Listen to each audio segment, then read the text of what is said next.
Busquei em Deus essa semana e não saiu da minha mente esse texto das bem-aventuranças, de Mateus capítulo 5.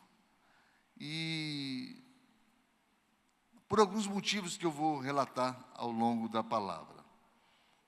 Mas eu gostaria que vocês fizessem aquilo, um exercício que eu fiz ao ler esse texto. A primeira vez que estivemos em Israel, nós fomos no Monte das Bem-aventuranças, o monte que acredita-se que tenha sido esse monte onde Jesus fala. Ele fica perto da aldeia de Cafarnaum, ou Quifarnaum, Currutela de Naum, que é uma aldeia de pescadores. E é um monte que fica às margens do Mar da Galileia e também próximo a Magdala, próximo à cidade de Maria Madalena.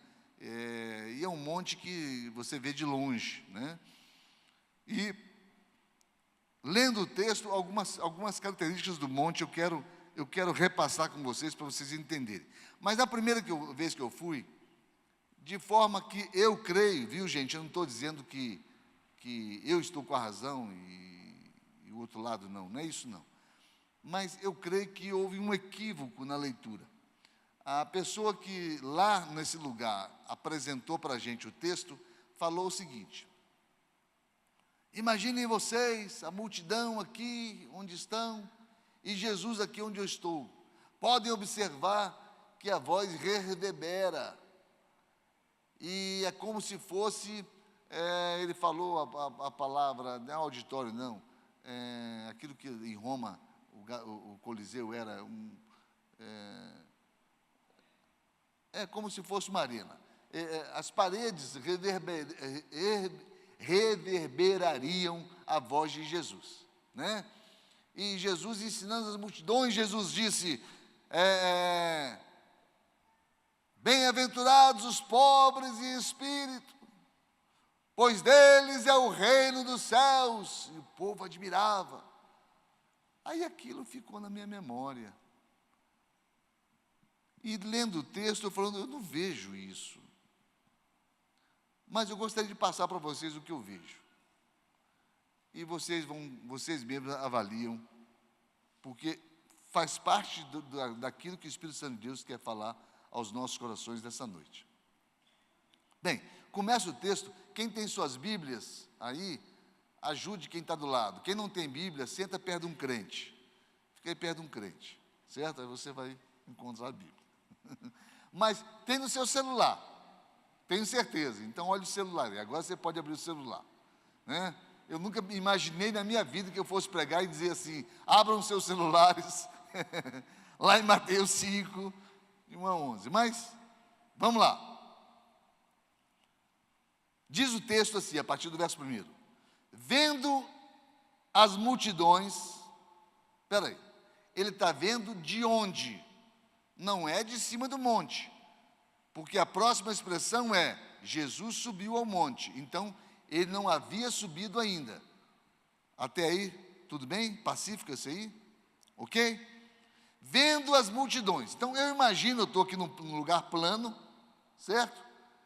E eu vejo as multidões, eu olho e vejo vocês. De repente, eu deveria estar no mesmo nível que vocês aqui, para que fosse verdadeiro o fato. Né? Não vou pular que não necessita, mas como se eu estivesse no chão e visse vocês, e eu olho e vejo a multidão. Qual é a minha reação quando vejo a multidão? Ora, quando vejo a multidão, a minha reação é estar no lugar seguro, porque a multidão vem em turba contra mim, ou em minha direção, querendo o quê? O que toda multidão quer. Multidão quer bênção, multidão quer cura, multidão quer pão, multidão quer alimento, multidão quer benécia. Dificilmente multidão vai querer algo com o pregador diretamente, e sim com aquilo que ele tem para entregar. Não é isso, Guilherme? Então está ali. Prova disso é que ele dá as costas para a multidão segundo a minha leitura, e sobe ao monte. Sabem por quê? Vocês vão ver montes em toda a Bíblia. Vocês vão ver o monte da bem-aventurança, vocês vão ver o monte onde as leis foram entregues, vocês vão ver o monte onde Elias propôs um embate com 850 profetas, poste ídolo e Baal. Vocês vão ver monte de oração, vocês vão ver monte onde Elias se esconde dentro da rocha, vocês vão ver monte onde Davi corta a orla da veste de Saul, e vocês vão ver montes e montes e montes e montes. Mas percebam uma coisa na leitura disso: vocês só verão pessoas que fizeram história sendo citadas pelos nomes em cima dos montes.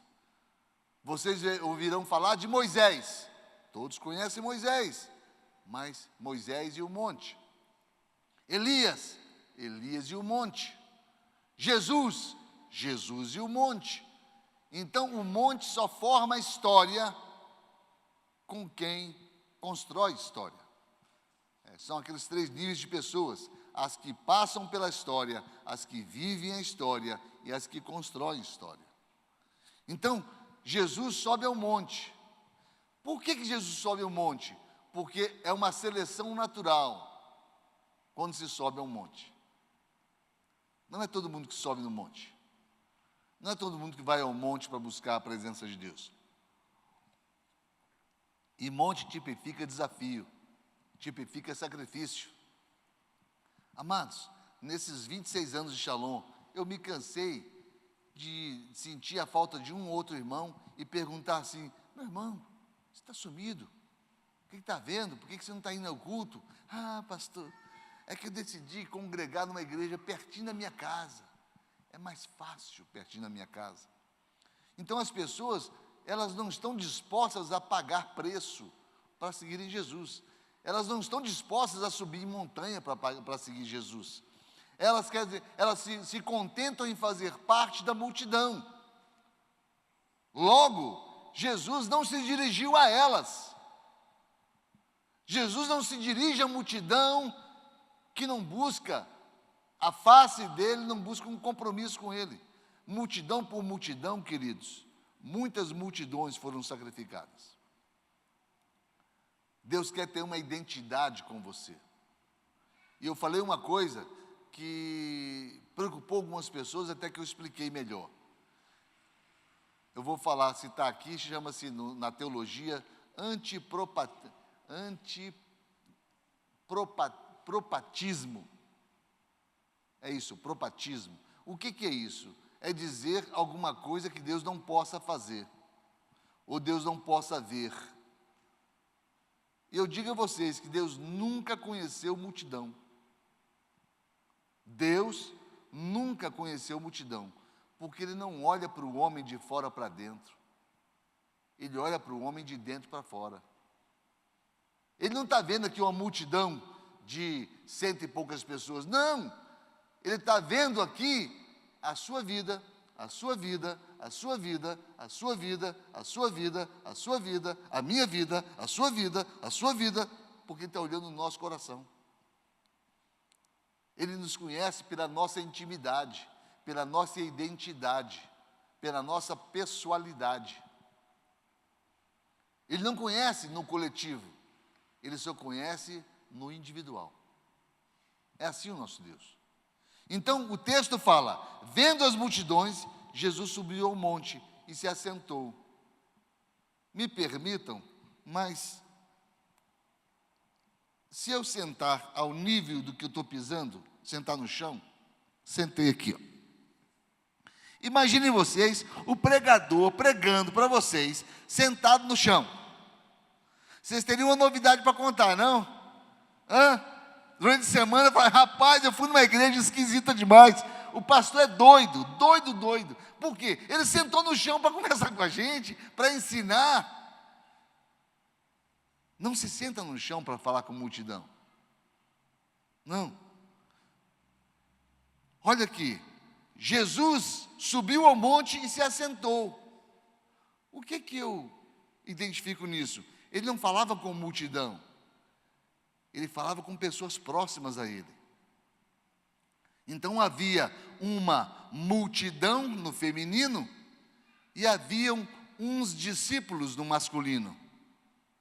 Uma multidão no feminino, na linguagem nossa, uma multidão, a multidão, os discípulos. Seus discípulos se aproximaram dele. Opa, alguma coisa vai acontecer. Ele está sentado no chão e os discípulos se aproximam. Muito provavelmente, os discípulos fizeram o quê? Fala alto para eles ouvirem. Assentaram-se com ele. Muito provavelmente. Então os discípulos se aproximaram dele. E ele começou a ensiná-los. E não ensiná-la. Porque se fosse ensiná-la, seria ensinar a multidão. Mas se é ensiná-los, é ensinar aos discípulos. Concorda comigo? Então não vejo Jesus gritando, bem-aventurados os pobres de espírito. Eu vejo Jesus falando assim, ó, bem-aventurados os pobres de espírito. Ele tendo um diálogo próximo com os seus discípulos. Não num tom audível para que todos pudessem ouvir, mas num tom suficiente alto para que seus discípulos o ouvissem. Então preste atenção no primeiro ponto. Haviam duas igrejas presentes. Aquela que não está atenta ao que Jesus está falando, porque sua proximidade dele não é suficiente. E aquela que está sentada ao lado, atenta ao que Jesus está ensinando, porque tem proximidade suficiente. E a minha pergunta para vocês, a primeira pergunta nessa noite é: tua aproximação de Deus te leva para a multidão ou te traz para os discípulos? Quem você é nessa história?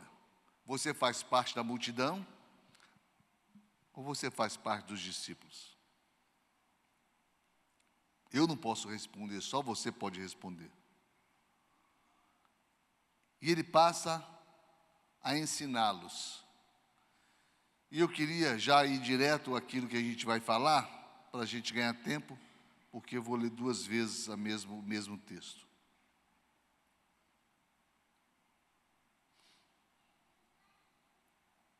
Ele afirma que todo aquele que praticar e ensinar esses princípios e esses mandamentos pertence ao reino do céu. Então nós temos por título 8 características de um cidadão do céu. Você é um cidadão do céu ou você é apenas um brasileiro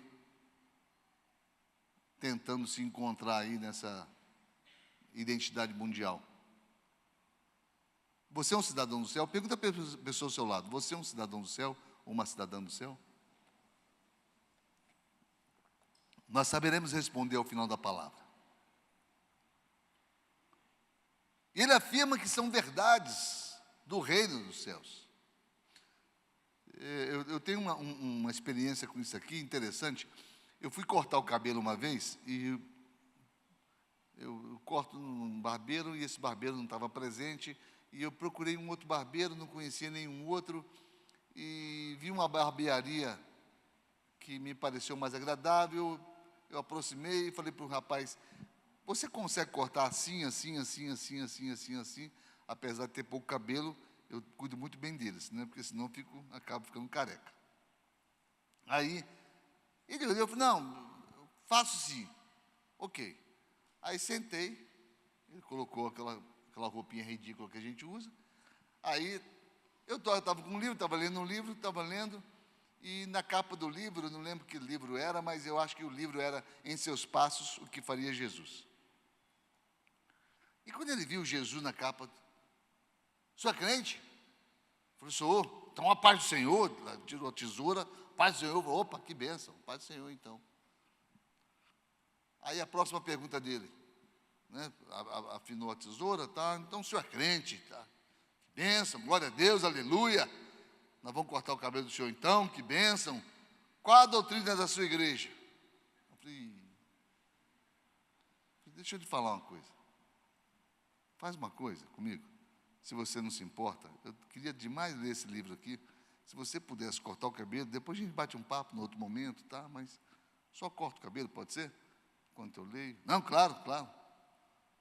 Porque a doutrina da minha igreja é a seguinte, Ele me perguntou aquilo que ele queria me falar. Como eu havia dito para ele um nome de uma igreja que ele não conhecia, Shalom, ele falou, esse negócio é heresia pura, né? Porque aí veio o conceito religioso. E ao final, eu falei para ele, na hora de sair, ele falou assim, olha, a nossa doutrina está firmada em Mateus capítulo 5, 6 e 7. Você sabe o que diz? Não lembro não, mas eu vou olhar na minha Bíblia aqui. Então, depois você consulta a tua Bíblia, você vai entender a doutrina da gente lá. Tá? Um abraço para você, Deus te abençoe, tá? Mas eu falei para ele, a doutrina está em Mateus capítulo 5, é o que nós estamos explicando. Entendam o seguinte, esses 8 princípios são princípios do verdadeiro cristão, do cristão que pertence ao reino dos céus. Toda nação tem sua constituição, todos os povos têm suas leis, suas culturas e seus valores. E o mesmo acontece no reino de Deus. Existem valores, culturas, existem princípios, e Jesus profere todos eles aqui no Sermão do Monte. Ele estava estabelecendo a constituição do reino de Deus. Porque existem 2 reinos ditos, reino dos céus e reino de Deus.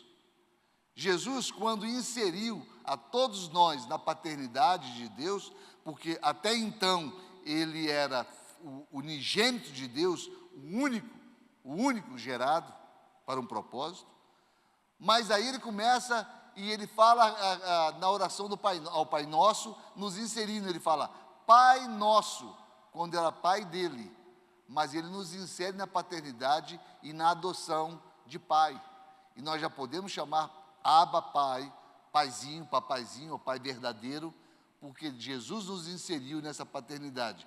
Mas quando ele o faz, ele fala, venha o teu reino, reino dos céus. Seja feita a tua vontade, assim na terra, como ela é feita no céu. Ele está estabelecendo na terra o reino de Deus. O reino que é estabelecido no céu está vindo através do rei.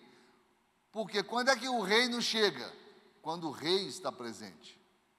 E Jesus se apresenta como rei e estabelece o reino de Deus aqui na terra. Então ele é o primeiro embaixador dos céus e estabelece o seu reino na terra.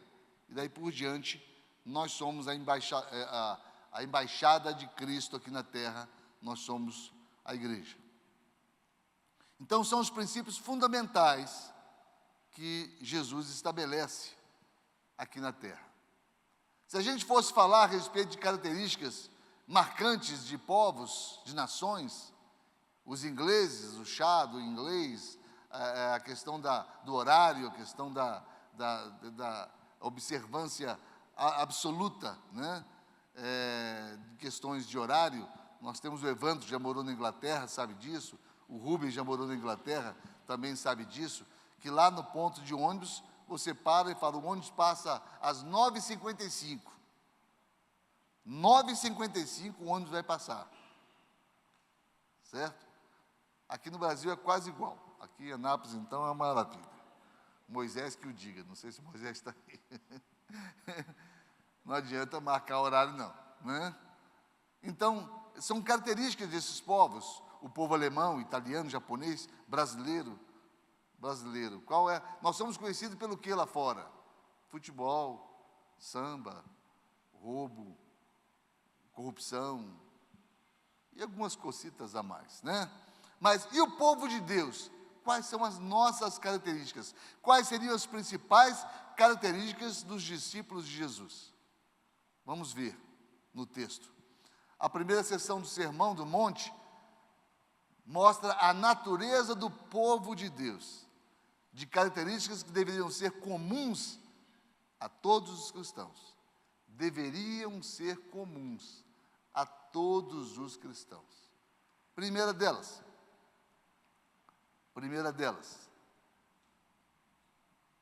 ele fala: bem-aventurados os pobres em espírito, pois deles é o reino de Deus. É o estabelecimento do reino de Deus.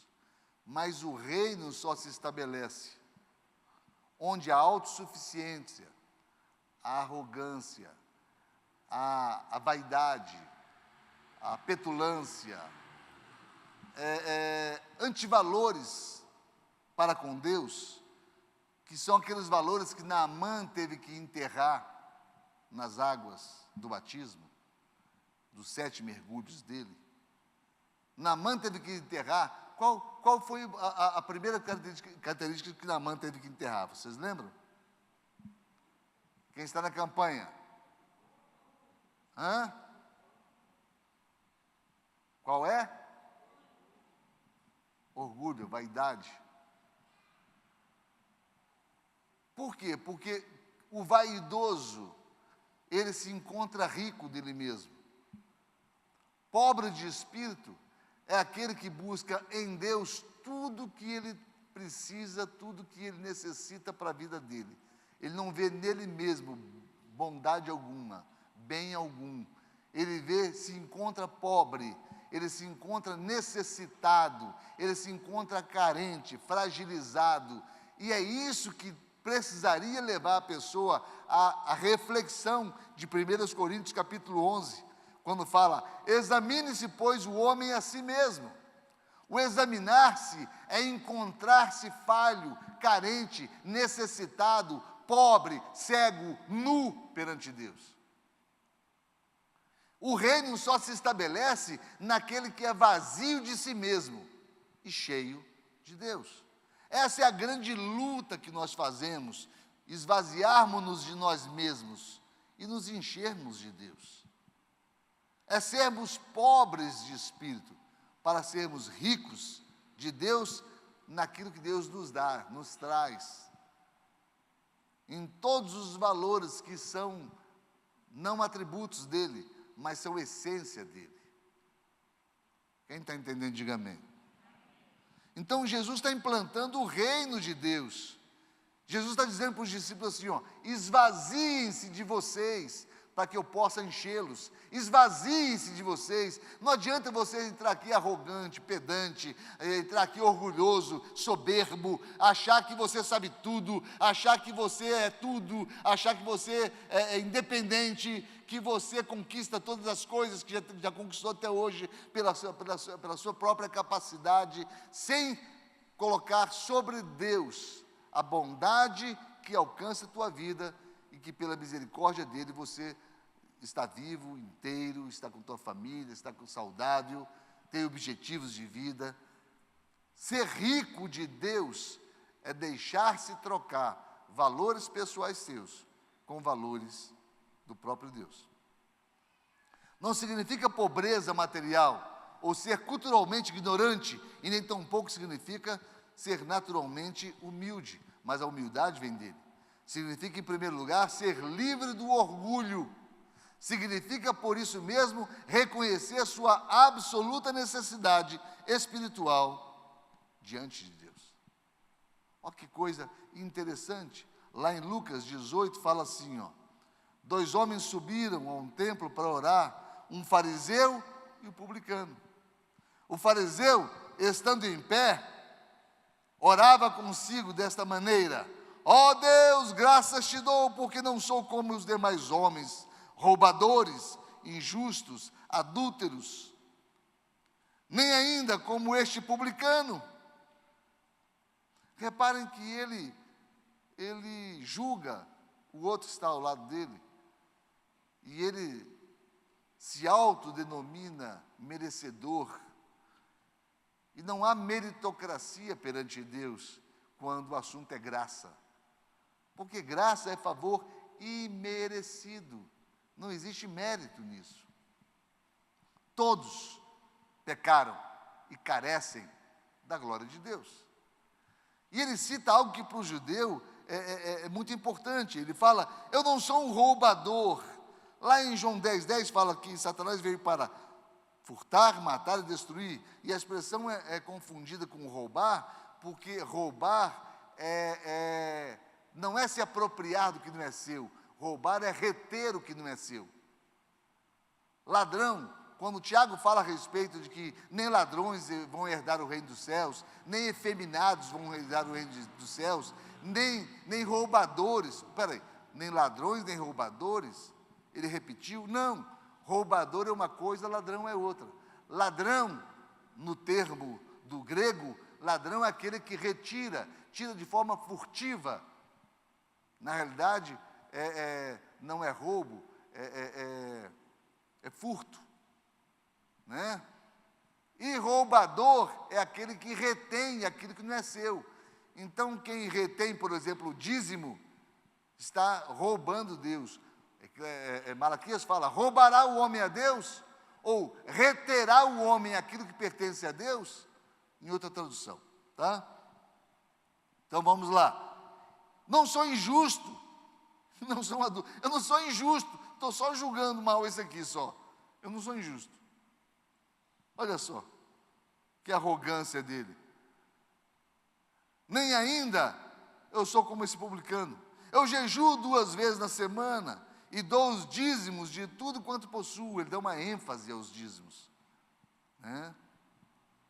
O publicano, porém, estando de pé, de longe, nem ainda queria levantar os seus olhos ao céu, mas se sentia humilhado, bati no peito dizendo, ó Deus, tem misericórdia de mim, pecador. Não preciso nem continuar lendo. Esse aqui é o pobre de espírito. Esse aqui é aquele que vê pobreza em si mesmo e busca as riquezas dos princípios do céu. Busca os valores que dignificariam ele na presença de Deus ou na atuação de Deus. Isaías 57:15 também, se você quiser anotar, anote. É um texto que nos mostra a respeito disso aqui, ser pobre de espírito. É ter um espírito vazio de si mesmo, das coisas do mundo e de suas paixões, e procurar ser cheio de Deus. Então, a primeira coisa que Jesus fala para os seus discípulos é, esvazie de si mesmo. Fala para a pessoa que está ao seu lado, esvazie-se de si mesmo. Porque 2 corpos não podem ocupar o mesmo lugar, o mesmo espaço, queridos. Entendam isso. Entendam isso. Quando a palavra de Deus nos mostra que nós devemos lutar o espírito contra a carne e fazer com que o espírito ganhe, vem aquela história e aquele princípio. Os 2 ursos, o urso preto e o urso branco. Dentro de você, 2 ursos começam a brigar. O preto contra o branco. Quem vai ganhar a luta? Quem mais você alimentar. O urso que você alimentar mais será o mais forte. Então, a luta dentro de você é o esvaziamento dos seus próprios valores e substituição pelos valores de Deus. Substituição pelos projetos e planos de Deus na tua vida. E aquilo que a gente sempre fala, cada milímetro cúbico no mundo espiritual tem um dono. Cada milímetro cúbico. Se o dono não for Deus, será você, sua vaidade, sua arrogância, sua autossuficiência, e você vai se tornando o maior inimigo de si mesmo, ou será Satanás, ou a carne, ou Satanás. Mas ambos lutam contra o espírito, a riqueza do espírito. Segundo aspecto, quem chora é consolado. E esse chorar não é por coisas naturais, a morte de alguém, família, não. Tem a ver com não estar contente nunca com o que já temos diante de Deus. Uma vez falei brincando que na lápide do meu túmulo vai ter, aqui jaz um inconformado. Porque a gente não pode conformar ou conformizar a uma limitação perante Deus. Deus tem muito mais para nós do que nós imaginamos que Ele tenha. Muito mais. Deus tem grandes planos.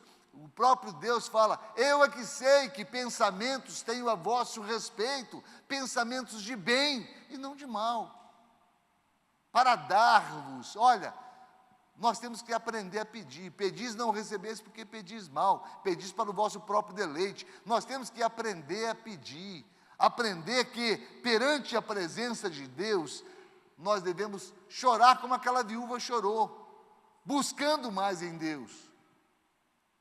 Mas não o choro da tristeza, o choro do desejo de adquirir mais de Deus, de crescer, de se aprofundar mais no conhecimento de Deus. Os verdadeiros crentes não são felizes com pouco Deus, só são felizes com muito Deus, com muito de Deus da gente. Choram pela situação das pessoas, da compaixão por tantos que ainda estão perdidos.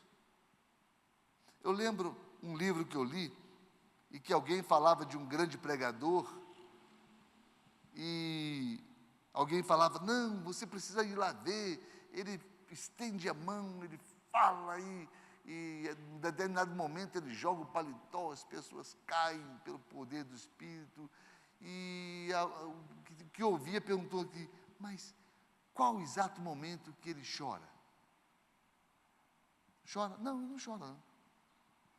Mas ele fala dos perdidos e não chora. Ele fala dos bancos das cadeiras vazias e não chora. Quem afinal chora? Quem está preocupado com o João, a Maria, o Antônio, o Pedro, o Alberto, que poderiam estar sentados aqui ouvindo o texto da palavra, poderiam estar entregando suas vidas a Jesus, estão correndo risco de morte onde estão, e morte eterna. Onde estão os seus pais que estão me ouvindo? Onde estão os seus filhos? Onde estão os seus parentes? Onde estão os seus amigos de trabalho? Onde estão as pessoas que poderiam estar sentadas aqui com você, ouvindo a palavra de Deus? Isso tem que causar choro, tem que causar preocupação, tem que causar incômodo no nosso coração. Tem alguém aí?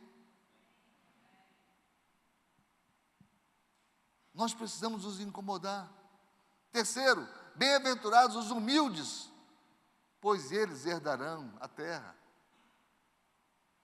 Significa que eles começam a ser exatamente como Jesus, que era manso e humilde de coração. Então Jesus vem e tenta implantar o reino, esvaziando eles, conscientizando eles, agora se colocando como modelo deles. Reparem que coisa interessante. Jesus não se coloca no primeiro mandamento como modelo deles. Não, Jesus quer primeiro que eles se esvaziem de si mesmos. Jesus quer que eles reconheçam humildemente a necessidade de que todos estejam inseridos. E agora, Jesus começa a se colocar como modelo para todos eles. Será que nós temos sido modelo para as pessoas? Será que isso tem acontecido no nosso coração, na nossa vida? Sermos modelo? Eu sempre lembro daquele texto onde onde Pedro e João estão entrando na Porta Formosa e o paralítico fala: uma esmola, pelo amor de Deus. E eles falam: nós não temos ouro nem prata, mas o que temos nós te damos. Mas antes de falar tudo isso, eles dizem para o paralítico: olha para nós. Porque o cara era paralítico, não era cego. Eu já vi alguém pregando que ele era cego, mas é paralítico. Olha para nós. O que eles queriam dizer com olha para nós? O que é isso, olha para nós? Para que olhar para eles? Eles estavam vestidos diferente? Eles precisavam ser vistos para ser glorificados, serem exaltados? Por que eles disseram, olha para nós? Eu acredito que esse olha para nós você nos reconhece? Você sabe quem somos? Nós somos aqueles que foram formados por Jesus o Cristo. Nós somos aqueles que podemos falar para você, em fé, o que for determinado pelo que falemos, será cumprido. Nós somos a igreja do Senhor Jesus. Porque se as pessoas olharem para vocês, ao olharem para a vida de vocês, crerem que vocês possam trazer uma palavra de vida, de cura, de bênção sobre a vida deles, vai acontecer. Mas se ele olhar para você e ver em você alguém que não vive o que fala e que não fala o que vive, ele não vai ter fé suficiente para sair do buraco que estiver.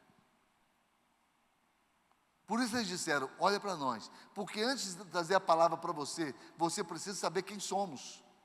E saber quem somos é o meu testemunho de vida. Eu já falei e já escandalizei a igreja uma vez, vou escandalizar novamente nessa noite. Parem de pregar o Evangelho e passem a viver o Evangelho.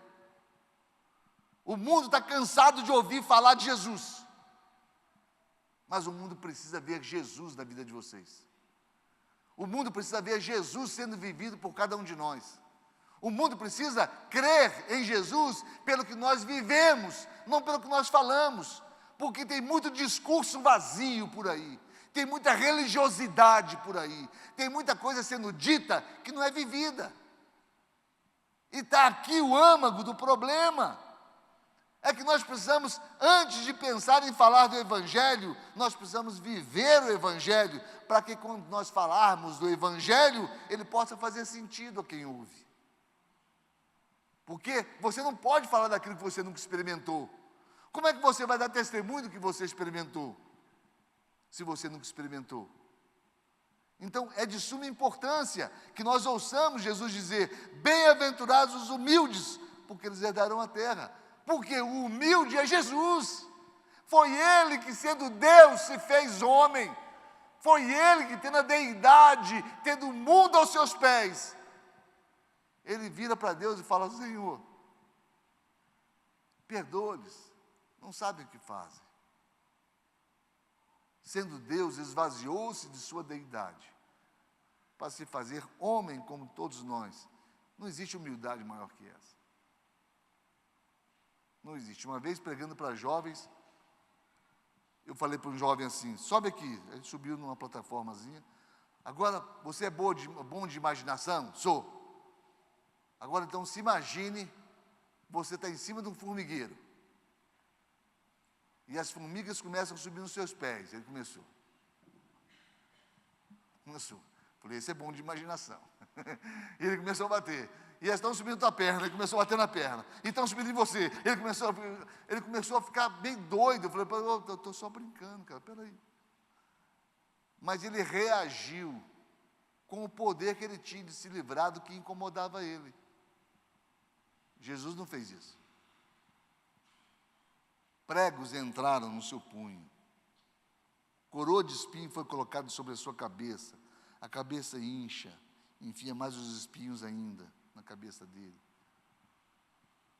Ele sofreu dores, podendo dizer, acabou a brincadeira, acabou tudo, você manda seus anjos, Senhor, acaba com isso aqui tudo. Ele podia dizer isso, ele podia bater naquilo que incomoda, é o que qualquer um de nós faria. Sua humildade, seu propósito de vida, seu propósito de morte, contiveram toda a reação humana que qualquer um de nós poderia ter. Vocês estão entendendo? Até onde vai a humildade de Cristo? Então, é isso aí. Deixa eu andar um pouco mais rápido aqui. 4. Ele teve fome e sede de justiça, e disse que quem tivesse fome e sede de justiça seriam saciados. Ter fome e sede é uma condição básica para a vida. Fome e sede. É necessário haver fome por mudança, de transformação na própria vida, na família, no trabalho, na circunstância. Precisamos ter fome do próprio Senhor Jesus, não de bênção, mas de Jesus. Porque o pacote vem completo quando você recebe Jesus. Ter fome de justiça de Deus, da sua vontade, da sua santidade. A maior causa, guardem isso aqui no coração de vocês, a maior causa da fraqueza e raquitismo espiritual da igreja é a falta crônica de apetite e sede espiritual. A igreja não tem tido necessidade, não está sentindo necessidade de Deus como deveria sentir. A igreja de 50 anos atrás, queridos, eu já ia na igreja de 50 anos atrás, a igreja de 50 anos atrás, ela tinha um grande desafio de tirar o homem do mundo e trazer o homem para a igreja. A nossa geração, o desafio é diferente, é tirar o homem do mundo que está dentro da igreja. Há uma inversão de valores. E a igreja está comprometida, porque falta-lhe fome e sede de Deus. Eu falei, parafraseando esses dias, brincando com vocês, falei, não existe leite desnatado, açúcar desaçucarado, não existe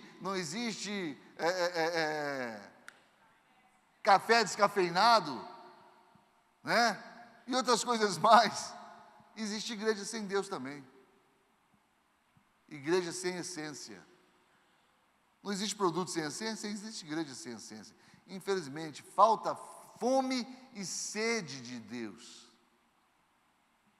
Se convocarmos um jejum ou convocarmos uma vigília, eu digo a vocês que, infelizmente, poucos de vocês virão. A igreja precisa voltar a sentir fome, voltar a sentir sede, porque só assim a fome e a sede serão saciados. Porque enquanto não se tiver fome, não se sacia. Enquanto não tiver sede, não se sacia. O apetite do cristão deve ser direcionado para o que é certo. Nunca satisfazê-lo com coisas que são inúteis ao espírito. E tem muita coisa, tem muito entretenimento dentro das igrejas. Tem muita coisa sendo entregue como se fosse alimento. Meu netinho chega lá em casa, ele já me cutuca e fala, vovô, faz um Toddy daquele para mim. É porque eu pego o Toddy, coloco um leite e coloco naquele copo que bate com aquele ferrinho dentro, e sacudo, aí vem aquele Toddy com espuma, gostoso. Mas eu falo para ele, isso não é alimento. Sacia, mas não é alimento. A igreja está assim. Você vai a igrejas por aí, show pirotécnico, só falta Jesus descer assim, e os foguetes, estourando, igreja, sabe? Eu ouvi falar até de uma igreja que o pastor entrou numa moto, todo mundo dizendo, o pastor, subiu na moto, e o povo aplaudia, o pastor que entrou na moto, eu não sei, eu sei até andar de moto, mas não tinha coragem não, sabe? Eu não sei exatamente o que se quer um show desse dentro das igrejas, eu não sei o que significa isso. Eu acho que é o Evangelho, eu acho que a gente tem que se manter na pureza, na simplicidade do Evangelho. Shalom, só tem uma coisa aqui, um negócio chamado Evangelho. Sinto muito, querido, não tem show pirotécnico, não tem moto, não tem Evangelho. Evangelho simples, mas Evangelho que salva, que cura, que liberta, que transforma, em nome de Jesus. Esse Evangelho tem, graças a Deus por isso. O discípulo de Jesus será feliz se não matar a sua fome com entretenimento. É mais ou menos isso. Discípulos, não desviem seu olhar, não busquem entretenimento. Discípulos, prestem atenção, foca. Você tem que ter um foco, você tem que ter um direcionamento. Justiça para com Deus, ou justificado pelo sangue de Jesus. Justiça moral, caráter que agrada a Deus, conduta, justiça social, luta pela libertação, mas tudo é justiça de Deus. e é Deus quem nos dá essa justiça. Quinto, misericordiosos alcançarão misericórdia. É simples, é a oração ao Pai Nosso. Perdoa os nossos pecados, tal qual, assim como nós perdoamos os nossos devedores. Só isso. Então, para que Deus haja com misericórdia na tua vida, você tem que agir com misericórdia na vida do seu irmão. Simples assim. Simples assim. Por quê? Porque a gente fica carregando uma bagagem desnecessária, vida fora. Sabe, quem já viajou sabe o que eu vou falar aqui agora. Imagine você carregando uma mala sem alça e com um zíper quebrado, estragado. É uma luta com essa mala. Tem gente com uma luta com a alma, sem rodinha. Uma alma cheia de falta de perdão, de ressentimentos, de mágoas, de acusações. Uma alma cheirando mal, cheia de coisa podre dentro dessa alma. Está levando vida fora. Mas por que isso? Porque não exerce misericórdia para com o próximo, não perdoa, não reconcilia, não transforma situações de conflito em situações de paz, não pacifica a alma. O cidadão do reino quer a justiça, por isso é correto consigo mesmo, mas não busca o padrão de Deus, que é a misericórdia de Deus. Sabe oferecer perdão e misericórdia, oferecer perdão e misericórdia ao pecador, é ter a garantia do perdão e misericórdia da parte de Deus. Tudo que vocês fizeram desses pequeninos, está fazendo a mim, diz o Senhor. Então, a misericórdia, queridos, é uma comida que se come quente. Simples assim. É uma comida que se come quente. Você não pode postergar a misericórdia. O atingido é você. Já foi provado pela ciência que grande parte das enfermidades do corpo são reflexo de enfermidades na alma. Pessoas emocionalmente doentes, pessoas que negam misericórdia a terceiros. Histórias de filho processando mãe, histórias de filho matando pais. Por quê? Porque tomaram o celular dele, tadinho. Tadinho. Cadê a misericórdia? Como quer ser alcançado pela misericórdia de Deus alguém que nega misericórdia ao seu próximo? Cidadão do céu tem que ter misericórdia no coração. Cidadão do céu não pode ser alguém que posterga perdão, ressentimentos. Como você vai se encher de Deus se você está podre, sua alma está podre por dentro, cheia de ressentimentos, mágoas, acusações? Como?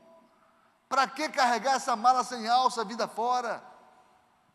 Bagagens desnecessárias, vida fora. Falta misericórdia. Então, bem-aventurados os misericordiosos, porque eles receberão a mesma moeda, misericórdia. O cristão pode ter oportunidade de vingar-se, ferir pessoas que o feriram, mas não o fará. O verdadeiro cristão não se vinga. O verdadeiro cristão não carrega ódio dentro de si. Não pode. Mesmo que tenha condições e até pode, para fazê-lo, para ter raiva, sempre estenderá misericórdia para todas as pessoas. Isso é ser cristão. É ser limpo de alma, de coração. Viver uma vida aberta, uma vida sem ressentimentos. É usar de misericórdia para com o próximo e até para com você mesmo. Porque você quer ver uma coisa? A pessoa que não usa misericórdia para com o próximo, nem misericórdia por si ela pode ter. Porque isso é autocomiseração. A misericórdia é uma comida que tem que ser dada, oferecida para alguém, e nunca comida por você mesmo. Você não pode ter misericórdia de você antes de ter misericórdia pelo próximo. É complexo de entender, mas é a pura verdade. Misericórdia é uma comida que Deus te dá para que você dê para o próximo. Você não pode comer dela.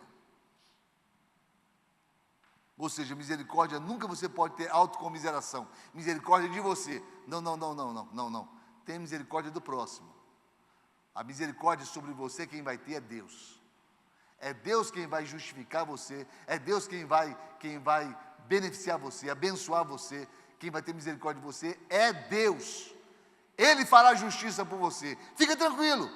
O que você precisa é só pedir perdão. Ah, mas eu tenho razão. Não importa quem tem razão. O que importa é você não carregar mágoa no coração. Então, peça perdão mesmo sem razão. Mas e a minha razão? Deus vai te abençoar. É para Deus isso aí? Essa mixaria aí é para Deus? Não, peraí, por favor. Vamos aplaudir o Senhor Deus por isso. Se vocês sentem, vão aplaudir o Senhor Jesus por isso? Então aplaudam com toda a força de vocês. Amém. Glória a Deus. Sexto, limpos de coração verão a Deus.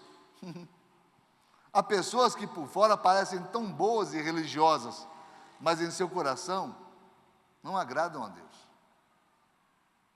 Ser limpo de coração não é simplesmente ser limpo por fora, com boa reputação, mas é ser limpo no íntimo, no caráter, é ser limpo para com Deus.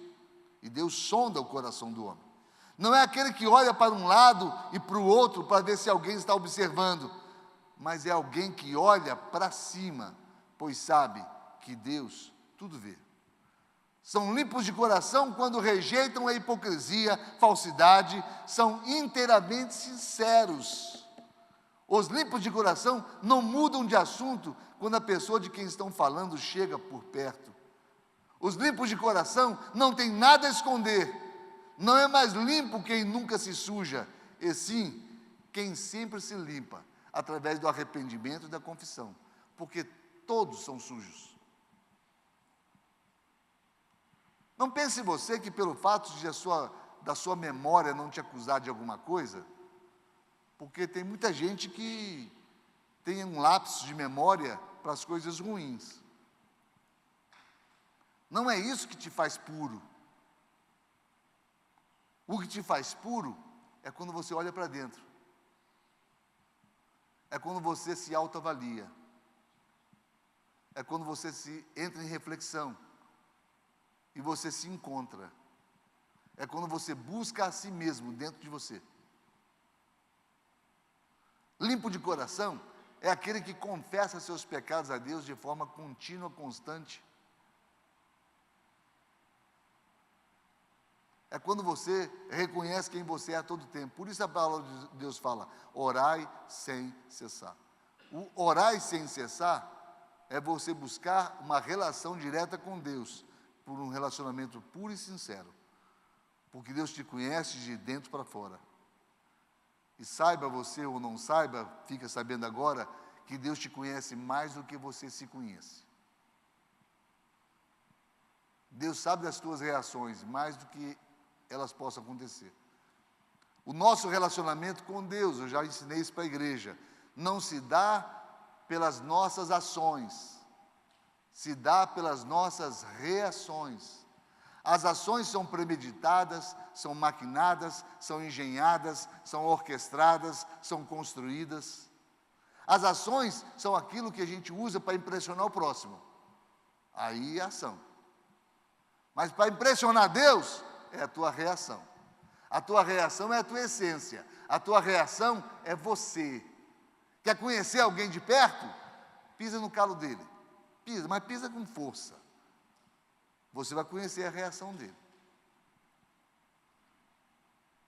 Tem muita gente que age de uma forma belíssima, mas reage de uma forma triste. São felizes os limpos de coração, porque verão a Deus. Pureza precede poder. Temos ensinado isso constantemente à igreja. Sétimo, são pacificadores, pois serão chamados filhos de Deus. Jamais promovem o conflito, ao contrário, onde estão promovem a paz e a reconciliação. A ordem bíblica é clara, lá de 1 Pedro 3,11. Afaste-se do mal e faça o bem, busque a paz com perseverança, seja pacificador.